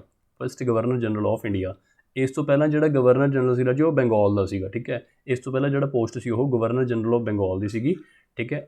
1833 ਵਾਲੇ ਐਕਟ ਦੇ ਨਾਲ, ਅਸੀਂ ਚਾਰਟਰ ਐਕਟ ਆਫ 1833 ਦੇ ਨਾਲ ਅਸੀਂ ਜਿਹੜੀ ਗਵਰਨਰ ਜਨਰਲ ਬੰਗਾਲ ਨੂੰ ਗਵਰਨਰ ਜਨਰਲ ਆਫ ਇੰਡੀਆ ਦੀ ਦਰਜਾ ਦੇ ਦਿੱਤਾ ਸੀਗਾ, ਠੀਕ ਹੈ। ਤਾਂ ਪਹਿਲੇ ਜਿਹੜੇ ਗਵਰਨਰ ਜਨਰਲ ਆਫ ਇੰਡੀਆ ਸੀ ਸਾਡੇ ਉਹ ਵਿਲੀਅਮ ਬੈਂਟਿਕ ਹੀ ਸੀਗੇ, ਠੀਕ ਹੈ। ਇੰਪੋਰਟੈਂਟ ਇਹ ਵੀ ਪੁਆਇੰਟ। ਤਾਂ ਹੁਣ ਪੁੱਛ ਰਿਹਾ ਜੀ ਕਿ ਇਹਨਾਂ ਨੇ ਕਿਹੜੀ ਚੀਜ਼ ਦੇ ਵਿੱਚ ਜਿਹੜੀ ਕਿ ਹੈਲਪ ਕੀਤੀ? Education ਰਿਫੋਰਮਸ, ਲਾਜ਼, ਐਬੋਲੀਸ਼ਨ of Sati, local government. ਤਾਂ ਈਜ਼ੀ ਕੁਐਸਚਨ ਹੈਗਾ ਰਾਜੇ, ਤੁਹਾਨੂੰ ਪਤਾ ਹੀ ਹੋਗਾ। ਐਬੋਲੀਸ਼ਨ ਆਫ ਸਤੀ ਦੇ ਵਿੱਚ ਕੀ ਇਹਨਾਂ ਨੇ ਕਾਫੀ ਕੰਟਰੀਬਿਊਟ ਕੀਤਾ। ਇਹਨਾਂ ਨੇ ਇੱਕ ਐਕਟ ਲੈ ਕੇ ਆਂਦਾ ਸੀਗਾ, ਠੀਕ ਹੈ, ਸਤੀ ਪ੍ਰੋਹੀਬਿਸ਼ਨ ਐਕਟ, ਠੀਕ ਹੈ, 1829 ਦੇ ਵਿੱਚ। 1829 ਦੇ ਵਿੱਚ ਇਹ ਐਕਟ ਪਾਸ ਕੀਤਾ ਗਿਆ ਰਾਜੇ, ਠੀਕ ਹੈ, ਜਿਹਦੇ ਵਿੱਚ ਕਿ ਸਤੀ ਪ੍ਰਥਾ ਨੂੰ ਪੂਰਾ ਪ੍ਰਤੀਬੰਧ ਲਗਾਇਆ ਗਿਆ ਸੀ, ਠੀਕ ਹੈ। ਅਤੇ 1892 ਦੇ ਵਿੱਚ ਹੋਇਆ ਸੀ, 1829 ਦੇ ਵਿੱਚ ਹੋਇਆ ਸੀ ਡੈਫੀਨੇਟਲੀ, ਠੀਕ ਹੈ। ਹੋਰ ਕੀ ਚੀਜ਼ ਇੰਪੋਰਟੈਂਟ ਹੈ ਵਿਲੀਅਮ ਬੈਂਟਿਕ ਬਾਰੇ ਰਾਜੇ? ਇੱਕ ਤਾਂ ਤੁਹਾਨੂੰ ਮੈਂ ਗਵਰਨਰ ਜਨਰਲ ਵਾਲੀ ਗੱਲ ਦੱਸ ਸੀ ਕਿ ਪਹਿਲੇ ਗਵਰਨਰ ਜਨਰਲ ਆਫ ਇੰਡੀਆ ਸੀਗੇ, ਠੀਕ ਹੈ। ਇੱਕ ਰਾਜੇ ਠੱਗੀ ਨੂੰ ਸਪਰੈਸ਼ਨ ਕੀਤਾ ਸੀਗਾ। ਠੱਗੀ, ਜਿਹੜੇ ਸਾਡੇ ਠੱਗਸ ਆਫ ਹਿੰਦੁਸਤਾਨ ਆਪਾਂ ਗੱਲ ਕਰਦੇ ਹਾਂ, ਮੂਵੀ ਆਈ ਹੈ ਹੈ ਨਾ। ਤਾਂ ਉਹ ਜਿਹੜੀ ਠੱਗੀ ਸੀ ਉਹਨੂੰ ਸਪਰੈਸ ਕਰਨ ਦੇ ਵਿੱਚ ਵੀ ਇਹਨਾਂ ਦਾ ਵੱਡਾ ਰੋਲ ਸੀਗਾ, ਠੀਕ ਹੈ। ਇਹਨਾਂ ਦੇ ਇੱਕ ਆਫਿਸਰ ਸੀਗੇ ਕੈਪਟਨ ਸਲੀਮੈਨ, ਉਹਨਾਂ ਦਾ ਵੀ ਨਾਮ ਇਹਦੇ ਵਿੱਚ ਆ ਜਾਂਦਾ, ਕੈਪਟਨ ਸਲੀਮੈਨ, ਠੀਕ ਹੈ, ਠੱਗੀ ਦੀ ਸਪਰੈਸ਼ਨ ਵਾਸਤੇ। ਹੋਰ ਕੀ ਚੀਜ਼ ਰਾਜੇ ਵਿਲੀਅਮ ਬੈਂਟਿਕ ਵਾਸਤੇ ਫੇਮਸ ਹੈਗੀ ਹੈ? ਦੇਖੋ ਇੱਕ ਚੀਜ਼ ਹੈਗੀ ਹੈ ਐਜੂਕੇਸ਼ਨਲ ਰਿਫੋਰਮਸ ਵੀ ਕਿਤੇ ਨਾ ਕਿਤੇ ਥੋੜ੍ਹਾ ਬਹੁਤ ਹੈਗਾ, ਬਟ ਆਨਸਰ ਤਾਂ ਡੈਫੀਨਿਟਲੀ ਸੀ ਹੀ ਆਏਗਾ, ਠੀਕ ਹੈ। ਇੰਗਲਿਸ਼ ਲੈਂਗੁਏਜ ਬੇਸਿਕਲੀ ਕਹਿ ਸਕਦੇ ਆਪਾਂ ਕਿ ਇੰਗਲਿਸ਼ ਲੈਂਗੁਏਜ ਇਦੋਂ ਬਾਅਦ 'ਚੋਂ ਕਾਫੀ ਪ੍ਰਮੋਟ ਕੀਤੀ ਜਾਣ ਲੱਗੀ, ਇੰਗਲਿਸ਼ ਲੈਂਗੁਏਜ, ਠੀਕ ਹੈ। ਇਹ ਵੀ ਤੁਸੀਂ ਕਰ ਸਕਦੇ ਨੋਟ। ਤਾਂ ਤਿੰਨ ਚੀਜ਼ਾਂ ਹੋ ਗਈਆਂ, ਗਵਰਨਰ ਜਨਰਲ ਆਫ ਇੰਡੀਆ, ਠੱਗੀ, ਇੰਗਲਿਸ਼ ਲੈਂਗੁਏਜ ਐਂਡ ਐਬੋਲੀਸ਼ਨ ਸਤੀ ਤਾਂ ਆਪਾਂ ਨੇ ਕਰ ਹੀ ਲਿਆ। ਅਤੇ ਇੱਕ ਚੀਜ਼ ਹੋਰ ਰਾਜੇ ਕਿ ਜਿਹੜੀ ਐਬੋਲੀਸ਼ਨ ਸਤੀ ਹੈ ਕਿਹਦੀ ਕੰਟਰੀਬਿਊਸ਼ਨ ਸੀ ਜ਼ਿਆਦਾ? ਇਹ ਸਾਡੇ ਜਿਹੜੇ ਰਾਜਾ ਰਾਮ ਮੋਹਨ ਰੋਏ ਸੀਗੇ, ਉਹਨਾਂ ਨੇ ਕਾਫੀ ਮਤਲਬ ਕੀ ਹੈ ਪ੍ਰੋਟੈਸਟ ਕੀਤੇ ਜਾਂ ਫਿਰ ਕਾਫੀ ਐਫਰਟਸ ਕੀਤੀਆਂ ਕਿ ਜਿਹੜਾ ਗਵਰਨਰ ਜਨਰਲ ਸੀ ਉਹਨਾਂ ਨੂੰ ਮਨਾਇਆ ਜਾਵੇ ਕਿ ਹਾਂ ਸਤੀ ਵਰਗੀ ਜਿਹੜੀ ਇਨਹਿਊਮਨ ਪ੍ਰਥਾ ਹੈਗੀ ਉਹਨੂੰ ਹਟਾਇਆ ਜਾ ਸਕੇ, ਠੀਕ ਹੈ। ਤਾਂ ਰਾਜਾ ਰਾਮ ਮੋਹਨ ਰਾਏ ਦੀ ਬਹੁਤ ਵੱਡੀ ਕੰਟਰੀਬਿਊਸ਼ਨ ਇਸ ਦੇ ਵਿੱਚ ਸੀਗੀ। The following river originates in Rajasthan and disappears in Gujarat. ਇਹਨਾਂ ਦੇ ਵਿੱਚੋਂ ਰਾਜੇ ਕਿਹੜੀ ਨਦੀ ਜਿਹੜੀ ਹੈਗੀ ਹੈ ਰਾਜਸਥਾਨ ਦੇ ਵਿੱਚੋਂ ਕੀ ਹੁੰਦੀ ਹੈ ਜਿਹੜੀ ਨਿਕਲਦੀ ਹੈ ਅਤੇ ਗੁਜਰਾਤ ਦੇ ਵਿੱਚ ਜਾ ਕੇ ਕੀ ਹੈ, ਠੀਕ ਹੈ, ਗੁਜਰਾਤ ਦੇ ਵਿੱਚ ਜਾਂ ਰਾਜਸਥਾਨ ਹੈ, ਇਹ ਗੁਜਰਾਤ ਹੈ, ਤਾਂ ਰਾਜਸਥਾਨ ਦੇ ਵਿੱਚ ਨਿਕਲ ਕੇ ਰਾਜੇ ਗੁਜਰਾਤ ਦੇ ਵਿੱਚ ਡਿਸਅਪੀਅਰ ਹੋ ਜਾਂਦੀ ਹੈ, ਇਹ ਪੁੱਛ ਰਿਹਾ, ਠੀਕ ਹੈ। ਵੈਸੇ ਤੁਹਾਨੂੰ ਪਤਾ ਹੀ ਹੋਏਗਾ ਆਪਣੇ ਦੇਸ਼ ਦੇ ਵਿੱਚ ਇੱਕੋ ਹੀ ਨਦੀ ਐਸੀ ਹੈਗੀ ਜਿਹੜੀ ਕਿ ਸਮੁੰਦਰ ਦੇ ਵਿੱਚ ਨਹੀਂ ਗਿਰਦੀ ਬਲਕਿ ਲੈਂਡ ਦੇ ਉੱਪਰ ਹੀ ਡਿਸਅਪੀਅਰ ਹੋ ਜਾਂਦੀ ਹੈ, ਠੀਕ ਹੈ। ਉਹਦਾ ਆਨਸਰ ਆਊਗਾ ਆਪਣਾ ਲੂਨੀ ਨਦੀ ਰਾਜੇ, ਇਹ ਆਪਸ਼ਨ ਆਊਗਾ, ਠੀਕ ਹੈ। ਤੁਹਾਨੂੰ ਪਤਾ ਰਾਜੇ ਰਾਜਸਥਾਨ ਦੇ ਵਿੱਚ ਜਿਹੜੇ ਅਰਾਵਲੀ ਹਿਲਸ ਨੇਗੇ, ਅਰਾਵਲੀ ਪਰਬਤ ਤੋਂ ਇਹ ਨਿਕਲਦੀ ਆ ਲੂਨੀ ਨਦੀ, ਠੀਕ ਹੈ। ਤੇ ਗੁਜਰਾਤ ਦੇ ਰਨ ਆਫ ਕੱਛ ਦੇ ਵਿੱਚ ਜਾ ਕੇ ਇਹ ਡਿਸਅਪੀਅਰ ਹੋ ਜਾਂਦੀ ਹੈ, ਨਾ ਕਿ ਸਮੁੰਦਰ ਦੇ ਵਿੱਚ ਗਿਰਦੀ ਹੈ। ਠੀਕ ਹੈ, ਕਿ ਓਰੀਜਿਨੇਟ ਇਨ ਰਾਜਸਥਾਨ ਅਰਾਵਲੀ ਹਿਲਸ ਤੇ ਡਿਸਅਪੀਅਰਸ ਇਨ ਗੁਜਰਾਤ, ਯਾਨੀ ਕਿ ਰਨ ਆਫ ਕੱਛ ਦੇ ਵਿੱਚ। ਠੀਕ ਹੈ ਜੀ, ਤੇ ਰਨ ਆਫ ਕੱਛ ਕੀ ਹੈ ਰਾਜੇ, ਬੇਸਿਕਲੀ ਇੱਕ ਸਾਲਟ ਡੈਜ਼ਰਟ ਹੈ। ਤੁਹਾਨੂੰ ਪਤਾ ਵਾਈਟ ਤੁਸੀਂ ਦੇਖਦੇ ਹੋਵੋਗੇ ਮੂਵੀਜ਼ ਦੇ ਵਿੱਚ। ਠੀਕ ਹੈ, ਪੂਰਾ ਅਨਐਂਡਿੰਗ ਡੈਜ਼ਰਟ ਹੈਗਾ ਇੱਕ ਤਰ੍ਹਾਂ ਦਾ, ਵਾਈਟ। ਠੀਕ ਹੈ, ਸਾਲਟ ਡੈਜ਼ਰਟ ਹੈ। ਤਾਂ ਲੂਨੀ ਨਦੀ ਡੈਫੀਨੇਟਲੀ ਆਨਸਰ ਆਏਗਾ ਦਾ। ਠੀਕ ਹੈ, ਬਾਕੀ ਵੀ ਦੇਖ ਲੈਣਾ। ਦੇਖੋ ਨਰਮਦਾ ਕਿੱਥੋਂ ਨਿਕਲਦੀ ਹੈ ਰਾਜੇ, ਅਮਰਕੰਟਕ ਪਲੇਟਿਊ ਤੋਂ, ਤੁਸੀਂ ਨੋਟ ਕਰ ਸਕਦੇ ਹੋ, ਅਮਰਕੰਟਕ ਪਲੇਟਿਊ। ਤਾਪੀ ਨਦੀ ਕਿੱਥੋਂ ਨਿਕਲਦੀ ਹੈ ਰਾਜੇ, ਤਾਪੀ ਅਗੇਨ ਤੁਸੀਂ ਕਹਿ ਸਕਦੇ ਹੋ ਬੇਤੁਲ ਪਲੇਟਿਊ ਤੋਂ, ਬੇਤੁਲ। ਇਹ ਰਾਜੇ ਜਸਟ ਇੱਥੇ ਜਿਹੀ ਨਹੀਂ ਹੈ ਸਾਰੀਆਂ। ਠੀਕ ਹੈ, MP ਦੇ ਵਿੱਚ ਕਹਿ ਸਕਦੇ ਹੋ, ਛੱਤੀਸਗੜ੍ਹ ਦੇ ਵਿੱਚ ਕਹਿ ਸਕਦੇ ਹੋ। ਠੀਕ ਹੈ, ਤਾਂ ਲਗਭਗ ਇਸੇ ਏਰੀਆ ਦੇ ਵਿੱਚ ਨੇਗੇ, ਸਤਪੁੜਾਸ ਦੇ ਨੇ ਵਿੱਚ ਨੇ ਬੇਸਿਕਲੀ। ਠੀਕ ਹੈ, ਤਾਂ ਬਾਨਸ ਕਿੱਥੋਂ ਨਿਕਲਦੀ ਰਾਜੇ, ਬਾਨਸ ਨਿਕਲਦੀ ਹੈ ਆਪਣੀ, ਇਹ ਵੀ ਅਗੇਨ ਅਰਾਵਲੀ ਦੇ ਵਿੱਚ ਨਿਕਲਦੀ ਹੈ। ਜਿੱਥੋਂ ਲੂਨੀ ਨਦੀ ਨਿਕਲਦੀ ਹੈ ਉੱਥੋਂ ਹੀ ਬਾਨਸ ਨਿਕਲਦੀ ਹੈ, ਅਰਾਵਲੀ ਮਾਊਂਟੇਨਸ। ਠੀਕ ਹੈ, ਇਹ ਸਾਰੇ ਇੰਪੋਰਟੈਂਟ ਨੇਗੇ। ਜਿਹੜੀ ਨਰਮਦਾ ਰਾਜੇ ਆਪਣੀ ਇਹ ਇੱਕ ਰਿਫਟ ਵੈਲੀ ਦੇ ਵਿੱਚ ਫਲੋ ਕਰਦੀ ਹੈ, ਜਿਹੜੀ ਕਿ ਵਿੰਧਿਆਸ ਅਤੇ ਸਤਪੁੜਾ ਦੇ ਵਿੱਚ ਹੈਗੀ। ਜੇ ਉੱਪਰ ਵਿੰਧਿਆਸ ਨੇ, ਨੀਚੇ ਸਤਪੁੜਾਸ ਨੇ, ਤਾਂ ਜਿਹੜੀ ਨਰਮਦਾ ਨਦੀ ਹੈ ਰਾਜੇ ਇਹਨਾਂ ਦੋਨਾਂ ਦੇ ਸੈਂਟਰ ਦੇ ਵਿੱਚ ਜਿਹੜੀ ਫਲੋ ਕਰਦੀ ਹੈਗੀ। ਠੀਕ ਹੈ, ਇੱਕ ਤਰ੍ਹਾਂ ਦੀ ਰਿਫਟ ਵੈਲੀ ਦੇ ਵਿੱਚ ਫਲੋ ਕਰਦੀ ਹੈ। ਤਾਪੀ ਨਦੀ ਇੱਥੇ ਫਲੋ ਕਰਦੀ ਹੈ ਇਹਦੇ ਨੀਚੇ। ਠੀਕ ਹੈ ਜੀ, ਚਲੋ। Which is the most ideal region for cultivation of cotton ਦੀ ਕਲਟੀਵੇਸ਼ਨ ਵਾਸਤੇ ਸਭ ਤੋਂ ਆਈਡੀਅਲ ਰੀਜਨ ਇੰਡੀਆ ਦਾ ਕਿਹੜਾ ਹੈਗਾ ਰਾਜੇ? ਤੁਹਾਨੂੰ ਪਤਾ ਦੇਖੋ ਕੋਟਨ ਵਾਸਤੇ ਕੀ ਚੀਜ਼ ਫੇਵਰੇਬਲ ਹੈਗੀ ਹੈ, ਬਲੈਕ ਸੋਇਲ। ਤਾਂ ਬਲੈਕ ਸੋਇਲ ਆਪਾਂ ਨੂੰ ਪਤਾ ਰਾਜੇ ਕਿੱਥੇ ਹੈਗੀ ਹੈ, ਮਹਾਰਾਸ਼ਟਰ ਗੁਜਰਾਤ ਵਾਲੇ ਰੀਜਨ ਦੇ ਵਿੱਚ, ਯਾਨੀ ਕਿ ਡੈਕਨ ਪਲੇਟਿਊ ਦੇ ਵਿੱਚ ਆਪਣੀ ਜਿਹੜੀ ਕੀ ਹੈ ਬਲੈਕ ਸੋਇਲ ਕਾਫੀ ਜਿਹੜੀ ਹੈ ਉੱਥੇ ਮਿਲਦੀ ਹੈ। ਬਿਕੋਜ਼ ਜਿਹੜਾ ਇਹਦਾ ਓਰੀਜਨ ਹੈਗਾ ਡੈਕਨ ਪਲੇਟਿਊ ਦਾ ਬਣੀ ਹੋਈ ਹੈ, ਇਹ ਇਹਦਾ ਵੋਲਕੈਨਿਕ ਓਰੀਜਨ ਹੈਗਾ। ਠੀਕ ਹੈ, ਵੋਲਕੈਨਿਕ ਓਰੀਜਨ ਹੈਗਾ, ਵੋਲਕੈਨਿਕ ਲਾਵਾ ਦੇ ਨਾਲ ਇਹ ਪਲੇਟਿਊ ਬਣੀ ਹੋਈ ਹੈ। ਇਸੇ ਕਰਕੇ ਜਿਹੜਾ ਇਸ ਸੋਇਲ ਹੈ ਉਹ ਬਲੈਕ ਸੋਇਲ ਹੈਗੀ, ਜਿਹੜੀ ਕਿ ਕੋਟਨ ਵਾਸਤੇ ਬਹੁਤ ਫੇਵਰੇਬਲ ਹੈ। ਤਾਂ ਡੈਫੀਨੇਟਲੀ ਆਨਸਰ ਆਪਣਾ ਸੀ ਡੈਕਨ ਪਲੇਟਿਊ ਆਏਗਾ ਰਾਜੇ। ਜੇ ਆਪਾਂ ਗੱਲ ਕਰੀਏ ਰਾਜੇ ਇੰਡੋ ਗੰਗੇਟਿਕ ਵੈਲੀ ਤੇ ਬ੍ਰਹਮਪੁੱਤਰ ਵੈਲੀ, ਇਹਦੇ ਵਿੱਚ ਜ਼ਿਆਦਾਤਰ ਕੀ ਹੁੰਦਾ ਰਾਜੇ, ਰਾਈਸ ਹੁੰਦਾ ਹੈਗਾ, ਰਾਈਸ ਵੀਟ ਕਹਿ ਸਕਦੇ ਆਪਾਂ। ਠੀਕ ਹੈ, ਜ਼ਿਆਦਾਤਰ ਰਾਈਸ ਹੀ ਹੁੰਦਾ ਹੈਗਾ। ਠੀਕ ਹੈ, ਤੇ ਰਨ ਆਫ ਕੱਛ ਦੇ ਵਿੱਚ ਤਾਂ ਕੋਈ ਕਲਟੀਵੇਸ਼ਨ ਹੁੰਦੀ ਨਹੀਂ ਹੈਗੀ, ਕਿਉਂਕਿ ਇਹ ਇੱਕ ਡੈਜ਼ਰਟ ਹੈਗਾ। ਠੀਕ ਹੈ, answer definitely C Deccan plateau ਆਏਗਾ। Which the following sites of India is inscribed in UNESCO world heritage site? ਇਹਨਾਂ ਦੇ ਵਿੱਚੋਂ ਰਾਜੇ ਯੂਨੈਸਕੋ ਵਰਲਡ ਹੈਰੀਟੇਜ ਸਾਈਟ ਕਿਹੜੀ ਹੈ? ਠੀਕ ਹੈ, ਯੂਨੈਸਕੋ ਤੁਹਾਨੂੰ ਪਤਾ ਨਾ ਰਾਜੇ, ਹਾਂਜੀ, lotus temple, ancient Buddha site, Meenakshi temple, Ellora. Easy question ਹੈ ਰਾਜੇ, ਇਲੋਰਾ ਕੇਵਸ ਡੈਫੀਨੇਟਲੀ ਆਨਸਰ ਆਏਗਾ। ਠੀਕ ਹੈ, ਇਲੋਰਾ ਕੇਵਸ ਜਿਹੜੀਆਂ ਕਿ ਸਾਡੀਆਂ ਯੂਨੈਸਕੋ ਵਰਲਡ ਹੈਰੀਟੇਜ ਸਾਈਟ ਨਹੀਂ ਹੈ। ਕਦੋਂ ਬਣੀਆਂ ਸੀ ਰਾਜੇ ਇਹ? 1983 ਦੇ ਵਿੱਚ। ਠੀਕ ਹੈ, ਤੇ ਹੋਰ ਕੀ ਚੀਜ਼ ਇੰਪੋਰਟੈਂਟ ਰਾਜੇ, ਕਿੱਥੇ ਨੇ ਇਹ? ਔਰੰਗਾਬਾਦ ਡਿਸਟ੍ਰਿਕਟ ਕਿੱਥੇ? ਮਹਾਰਾਸ਼ਟਰ ਦੇ ਵਿੱਚ। ਠੀਕ ਹੈ, ਕਿਹਨਾਂ ਨੇ ਬਣਾਈਆਂ ਸੀ ਰਾਜੇ ਕੇਵਸ? ਇਹ ਰਾਸ਼ਟਰਕੂਟਾਸ ਨੇ ਬਣਾਈਆਂ ਸੀ। ਸਾਡੇ ਮੀਡੀਏਵਲ ਹਿਸਟਰੀ ਦੇ ਵਿੱਚ ਆਉਂਦੇ ਨੇ ਰਾਸ਼ਟਰਕੂਟਾਸ। ਠੀਕ ਹੈ, ਜਾਂ ਤੁਸੀਂ ਬੇਸਿਕਲੀ ਜਿਹੜੀ ਪੋਸਟ ਏਂਸ਼ੀਅੰਟ ਆਪਾਂ ਕਹਿ ਸਕਦੇ ਹਾਂ, ਫਿਰ ਅਰਲੀ ਮੀਡੀਏਵਲ ਕਹਿ ਸਕਦੇ ਹਾਂ। ਠੀਕ ਹੈ, 600-700 AD ਦੇ ਵਿੱਚ ਇਹ ਕਹਿ ਸਕਦੇ ਹੋ ਤੁਸੀਂ, ਇਹ ਜਿਹੜੀਆਂ ਕੇਵਸ ਨੇ ਬਣੀਆਂ ਨੇਗੀਆਂ ਇਲੋਰਾ ਕੇਵਸ। ਠੀਕ ਹੈ, ਰਾਸ਼ਟਰਕੂਟਾਸ ਨੇ ਬਣਾਈਆਂ ਸੀਗੀਆਂ। ਤੇ ਹੋਰ ਕੀ ਚੀਜ਼ ਇੰਪੋਰਟੈਂਟ ਰਾਜੇ ਇਹਦੇ ਵਾਸਤੇ? ਇੱਕ ਦੇਖੋ ਔਰੰਗਾਬਾਦ ਦੇ ਵਿੱਚ ਹੋਰ ਵੀ ਨੇਗੀਆਂ, ਕਿਹੜੀਆਂ ਉਹ? ਅਜੰਤਾ ਕੇਵਸ ਨੇਗੀਆਂ, ਅਜੰਤਾ ਕੇਵਸ, ਉਹ ਵੀ ਔਰੰਗਾਬਾਦ ਡਿਸਟ੍ਰਿਕਟ ਦੇ ਵਿੱਚ ਹੀ ਨੇਗੀ। ਠੀਕ ਹੈ, ਉਹ ਵੀ ਇਹ ਅਜੰਤਾ ਕੇਵਸ ਵੀ ਰਾਜੇ ਯੂਨੈਸਕੋ ਹੈਰੀਟੇਜ ਸਾਈਟਸ ਨੇਗੀਆਂ। ਅਜੰਤਾ ਕੇਵਸ ਵੀ ਯੂਨੈਸਕੋ ਵਰਲਡ ਹੈਰੀਟੇਜ ਸਾਈਟਸ ਨੇਗੀਆਂ। Which the following cities is known as a steel city of India? Easy question ਹੈ ਰਾਜੇ, ਅਗੇਨ ਸਟੀਲ ਸਿਟੀ। ਦੇਖੋ ਅਗਰ ਤੁਹਾਨੂੰ ਨਹੀਂ ਵੀ ਪਤਾ ਤਾਂ ਆਪਾਂ ਨੂੰ ਆਈਡੀਆ ਲੱਗ ਜੂਗਾ। ਠੀਕ ਹੈ, ਜਮਸ਼ੇਦਪੁਰ ਓਬਵੀਅਸਲੀ ਆਊਗਾ, ਜਮਸ਼ੇਦ ਦੀ ਟਾਟਾ ਦੁਆਰਾ ਬਣਾਇਆ ਹੋਇਆ। ਠੀਕ ਹੈ, ਟਾਟਾ ਨਗਰ ਵੀ ਕਹਿ ਦਿੰਦੇ ਆਪਾਂ ਇਹਨੂੰ। ਠੀਕ ਹੈ, ਸਾਰੀ ਸਟੀਲ ਸਿਟੀ ਹੀ ਹੈਗੀ ਹੈ ਇਹ। ਡੈਫੀਨੇਟਲੀ ਆਨਸਰ ਬੀ ਆਏਗਾ, ਜਮਸ਼ੇਦਪੁਰ, ਜਿਹਨੂੰ ਅਸੀਂ ਟਾਟਾ ਨਗਰ ਵੀ ਕਹਿ ਦਿੰਦੇ ਹਾਂ। ਠੀਕ ਹੈ, ਜਿਹਨੇ ਜਮਸ਼ੇਦਪੁਰ ਟਾਟਾ ਜੀ ਨੇ ਇਹ ਬਣਾਇਆ ਹੋਇਆ ਸ਼ਹਿਰ ਹੈ, ਜਾਂ ਉਹਨਾਂ ਦੇ ਨਾਮ ਤੋਂ ਬਣਿਆ ਹੋਇਆ। ਠੀਕ ਹੈ, ਤੇ ਦਿਗਬੋਈ ਵਾਸਤੇ ਰਾਜੇ ਕੀ ਚੀਜ਼ ਫੇਮਸ ਹੈ? ਦਿਗਬੋਈ ਕਿੱਥੇ ਹੈ ਰਾਜੇ? ਇਹ ਅਸਾਮ ਦੇ ਵਿੱਚ ਹੈਗੀ। ਠੀਕ ਹੈ, ਅਸਾਮ ਦੇ ਵਿੱਚ ਹੈਗੀ ਹੈ। ਤੇ ਜਿਹੜੀ ਏਸ਼ੀਆ ਦੀ ਓਲਡੈਸਟ ਰਿਫਾਈਨਰੀ ਹੈ ਰਾਜੇ, ਏਸ਼ੀਆਜ਼ ਓਲਡੈਸਟ ਰਿਫਾਈਨਰੀ ਕਿੱਥੇ ਆ? ਉਹ ਦਿਗਬੋਈ ਦੇ ਵਿੱਚ ਹੈਗੀ ਹੈ। ਠੀਕ ਹੈ, ਇਹ ਵੀ ਇੰਪੋਰਟੈਂਟ ਹੈਗਾ। ਚਲੋ, the Himalayan mountain range is an example of which the following? ਆਪਣਾ ਜਿਹੜੇ ਹਿਮਾਲਯਨ ਮਾਊਂਟੇਨ ਰੇਂਜ ਹੈਗੇ ਨੇ ਜੀ, ਕਿਸ ਤਰ੍ਹਾਂ ਦੇ ਮਾਊਂਟੇਨਸ ਨੇ ਉਹ? ਠੀਕ ਹੈ, residual mountain, fold mountain, block mountain, volcanic mountain. ਤਾਂ ਰਾਜੇ ਇਹ ਤੁਸੀਂ ਇਹਦਾ ਆਨਸਰ ਅਗਰ ਪਤਾ ਵੀ ਹੈ ਤੁਹਾਨੂੰ, ਫਿਰ ਵੀ ਤੁਹਾਨੂੰ ਜਿਹੜੇ ਇਹਨਾਂ ਦੀ ਡਿਟੇਲਸ ਨੇ ਉਹ ਪਤਾ ਹੋਣੇ ਚਾਹੀਦੇ ਵੀ ਕੀ ਹੁੰਦੇ ਨੇ ਐਕਚੁਅਲ ਦੇ ਵਿੱਚ। ਫੋਲਡ ਮਾਊਂਟੇਨ ਕਿਹੜੇ ਹੁੰਦੇ ਨੇ, ਬਲੋਕ ਮਾਊਂਟੇਨ ਕਿਹੜੇ ਹੁੰਦੇ ਨੇ। ਠੀਕ ਹੈ, ਤਾਂ ਦੇਖੋ ਰਾਜੇ ਜਿਹੜੀ ਹਿਮਾਲਿਆ ਦੀ ਫੋਰਮੇਸ਼ਨ ਉਹ ਕਿਵੇਂ ਹੋਈ ਸੀਗੀ ਜੀ? ਇੱਧਰ ਹੈਗਾ ਯੂਰਪ। ਠੀਕ ਹੈ, ਤੇ ਆਪਣਾ ਇੰਡੀਆ ਤੁਹਾਨੂੰ ਪਤਾ ਜਿਹੜਾ ਕੀ ਹੈ ਇੱਧਰੋਂ ਮੂਵ ਹੋ ਰਿਹਾ ਸੀਗਾ। ਆਪਣਾ ਇੰਡੀਆ ਇੱਦਾਂ ਮੂਵ ਹੋ ਕੇ ਆਇਆ ਸੀਗਾ। ਠੀਕ ਹੈ, ਆਪਣਾ ਇੰਡੀਆ ਇੱਦਾਂ ਮੂਵ ਹੋ ਕੇ ਆਇਆ ਸੀਗਾ, ਤੇ ਜਦੋਂ ਇੱਥੇ ਪਹੁੰਚਿਆ ਰਾਜੇ, ਇੱਥੇ ਇੰਡੀਆ ਟਕਰਾਇਆ। ਠੀਕ ਹੈ, ਹੁਣ ਟਕਰਾਉਣ ਦੇ ਨਾਲ ਕੀ ਹੋਇਆ ਰਾਜੇ? ਟੈਨਸ਼ਨ ਪੈਦਾ ਹੋਈ। ਠੀਕ ਹੈ, ਕੀ ਹੋਇਆ?